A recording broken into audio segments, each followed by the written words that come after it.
Well, it's just strange that somebody would have a trap there because it looks like nobody's ever been down here. Yeah, and you would think if it was a trap, there would be a beam of light or something on that water, so it really drew your eye to it. When you're walking through the whole city and there's no signs of life, who are these people trying to... If this is a trap, that's a very...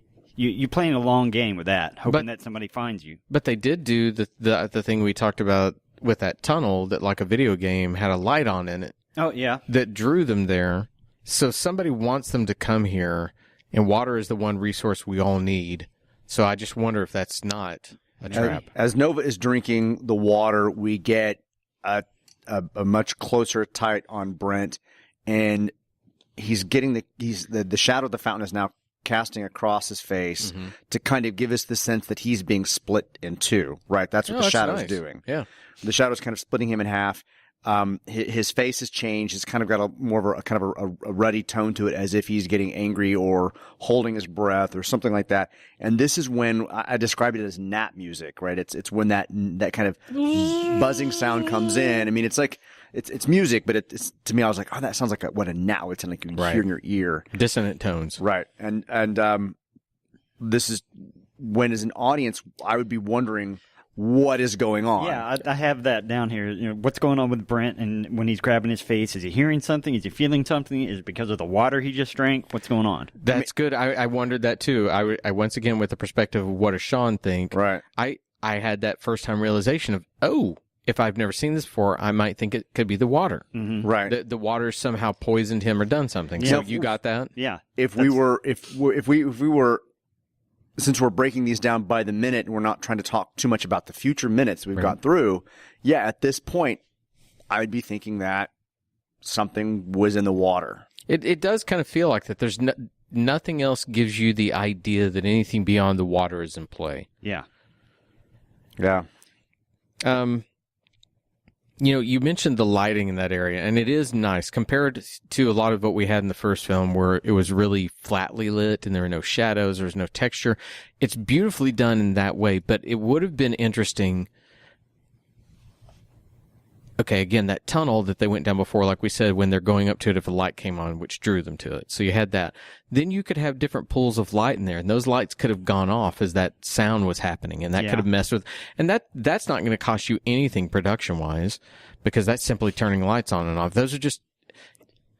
I kind of wish there was a little more to play with him even more, because it becomes so linear of it's the water, it's this, it's something's doing it to him. What I found interesting about the choice here is that if I were sensing some type of pain, I don't know that I would use one hand to grip my face.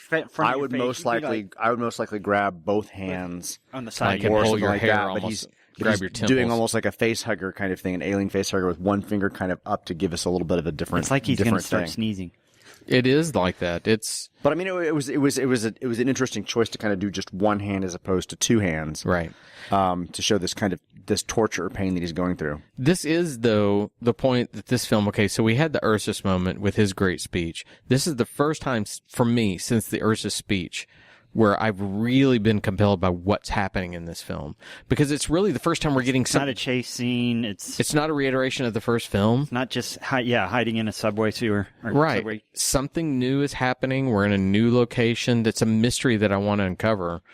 So how do you do this if you don't tell this story in this manner and reiterate all these things? Do you make this where Brent ends up right off the top of the film, and then we tell the counter story of the apes, that kind of thing? I mean, is there a way to do that? It just seems like it took a long time to get to new information. Yeah. So the direction in the script for this particular moment is we start on the fountain from which after 5 seconds of inactivity, the water begins suddenly and gracefully to jet. The note in the script is "Who turned it on?" ? I guess to kind of give the director some note, like there should be some mystery to this moment. Right. They are surprised by the sudden start of the fountain. They move to it and drink the fresh water. Brent straightens up as Nova continues to drink. Brent looks at her and slowly his hands reach to her head. Now, this next part I want to save for the next minute, but there's a lot in here. Okay. All right. So that's kind of where we end with we get one little shot of the back of Nova's beautiful hair as she is drinking water. Right. We get this. We have the kind of agitation of Brent when they go tight, kind of on his eyes as he's shaking his eyes. That kind of Did you ever see that movie Scanners? Yeah, yeah. Where they're like, my head's gonna explode. I'm gonna hold my breath and shake my head violently on camera. That's kind of what this reminded me of. I wish I'd gotten a picture of you doing that because do you know you can cross one eye? That was can. Yeah, that was really good. I can cross one eye. Thank you. That's a new talent that I didn't know you had. All right, my friends. Anything else? That's it for me.